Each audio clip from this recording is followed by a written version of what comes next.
బంధనం రాగద్వేషమానం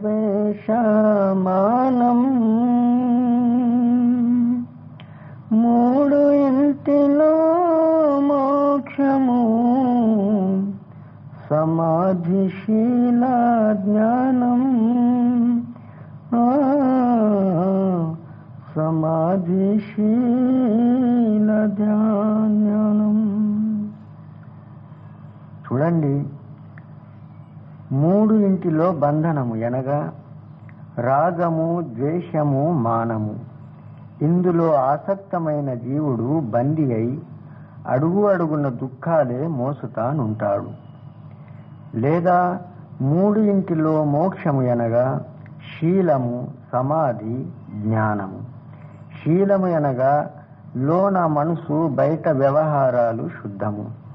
సమాధి అనగా స్వస్వరూపములో స్థిరము. జ్ఞానము అనగా అపరోక్షము, స్వయము జ్ఞానము.